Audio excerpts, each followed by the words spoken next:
We're jumping straight into two of the greatest engineering feats of the ancient world today. And we're not talking about the pyramids, for once. No, we're talking about massive stone structures built thousands of years before anyone was writing things down. Right. On one hand, you have a perfect complex circle in England. And on the other, you have this army of thousands of stones all lined up in rows across the French countryside. That's the core of it, really. Stonehenge versus the Carnac stones. One is this iconic single monument, and the other is just scale, the largest collection of standing stones in the world. So our goal is to get into the facts, the incredible challenges, and what these two amazing sites were actually for. Let's do it. Okay, so let's start with the one everyone knows, Stonehenge. Of course. It's on Salisbury Plain in Wiltshire, England. And when you see it, the first thing that hits you is just the size. Oh, absolutely. These aren't just big rocks. The largest stones, the ones called sarsens, they're about 13 feet high. That's more than two people standing on each other's shoulders. Exactly. And they weigh around 25 tons each. 25 tons. To put that in perspective, that's like what? That's about the weight of 4 big male African elephants.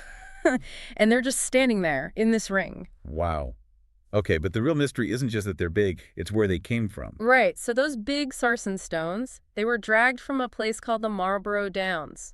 And how far is that? About 20 miles away, which, is a huge effort without wheels or metal tools. 20 miles is already a massive project, but that's not even the most impressive part, is it? Not even close. The real head-scratcher is the other type of stone they used, the smaller ones. The bluestones. The bluestones. And these tell you everything you need to know about how dedicated the builders were. Why is that?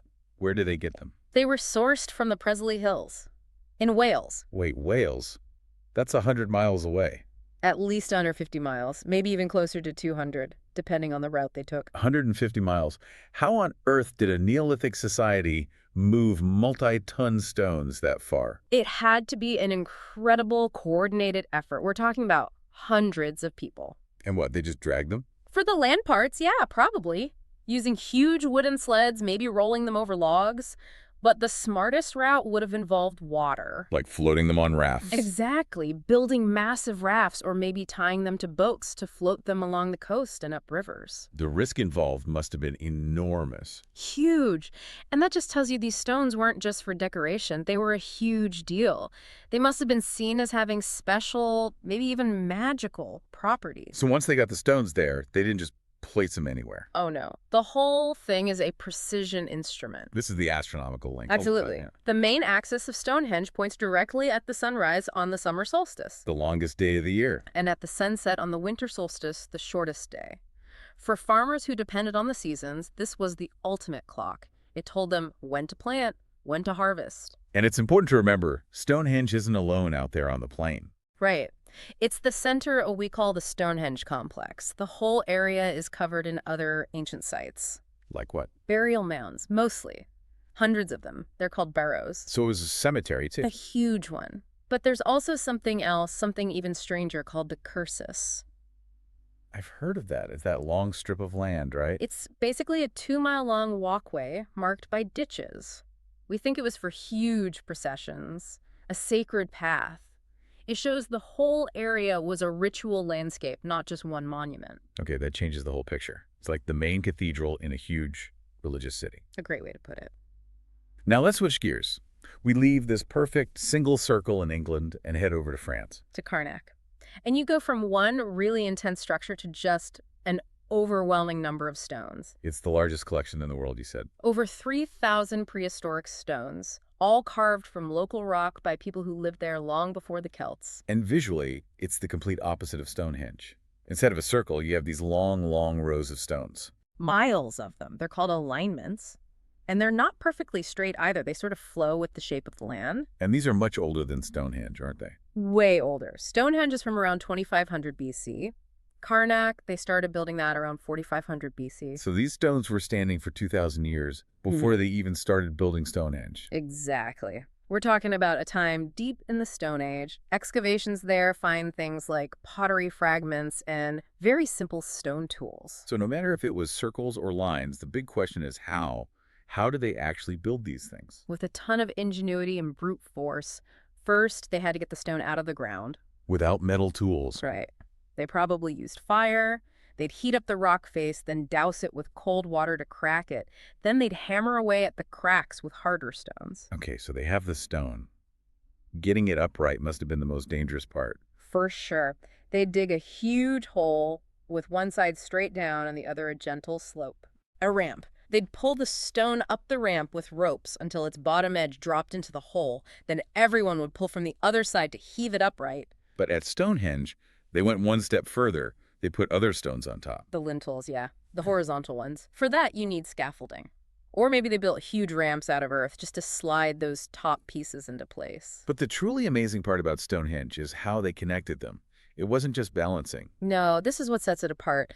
They used a technique from woodworking. The mortise and tenon joints. Exactly. Think of it like Lego, Mm-hmm. but with 25-ton stone blocks. They carved a peg, a tenon, on top of the upright stone, And a hole, the mortise, on the bottom of the lintel to match it. and they fit together perfectly. It's an incredible level of detail. It locks the whole structure together, making it strong and permanent. That's insane. To do that with stone shows, they were thinking long term. They absolutely were. And all these types of structures have names. Right.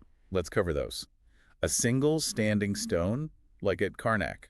That's a menhir. Simple enough. And the ones that look like stone tables. Those are dolmens. Several uprights holding a big flat capstone. They were usually tombs for important people. And a stone circle like Stonehenge is sometimes called a cromlech. Correct. All of these were being built across Europe during the Neolithic and early Bronze Age by these incredibly sophisticated cultures. So who were they? It's easy to picture them as primitive, but they were obviously expert engineers and astronomers. Their day-to-day lives were as farmers. They lived in small villages, raised cattle and pigs, grew wheat. And their houses were made of wood and mud and thatch. Right. The simple stuff was for living. Stone was only for things that needed to last forever. For the sacred. Must have required a really organized society to pull this off. Oh, absolutely. This wasn't a community project everyone chipped in on. You needed powerful leaders, priests, or chiefs who could command hundreds of workers for decades. For a project they might not even live to see finished. That's the thing. It shows a powerful, shared vision that lasted for generations. Which brings us to the big question. Why? For Stonehenge, it seems pretty clear. The connection to the solstices is undeniable. It was a calendar, an astronomical observatory, And with all the burials, a place for rituals about life and death. tied directly to the cycle of the seasons. It was a spiritual center for the whole region. But Carnac, the rows of stones, that's a lot less obvious. It's much more of a mystery. Some think the lines might track the moon, but it's hard to prove. Maybe they were grand avenues for processions, were ways to organize huge gatherings. And of course, there are the local legends. The best one, yeah. The legend says the stones are a Roman army that was marching on the town. A local saint used magic and turned them all to stone right where they stood. Frozen in their ranks forever. It just shows you how quickly the real purpose can be lost, leaving just wonder. And now these sites, after standing for 5,000 years, are facing modern threats. They are. There's natural erosion, of course, but the bigger problems are man-made. Pollution and the vibrations from nearby traffic. Which is why you can't just go and walk among the stones at Stonehenge anymore. Right. The foot traffic was damaging the ground. At Carnac, they've put up fences to protect the soil around the menhirs. It's a constant effort to preserve them. And that's where modern archaeology is so important. It's everything. We use things like carbon dating to figure out exactly when they were built. We can do chemical tests on bones to see what people ate. It's like being a detective for the ancient world. That's exactly what it is. Each site is a giant puzzle, and every little piece helps us understand how these incredible people lived and what they believed. You know, these ancient monuments really show us that you don't need modern technology to achieve something incredible and lasting. Not at all. What you need is a deep cultural commitment, an incredible amount of organization, and a shared vision that can inspire people for centuries. It does make you wonder, doesn't it? If a society of farmers could create something to last 5,000 years, what are we building today that will still be around then? Good luck with your studies.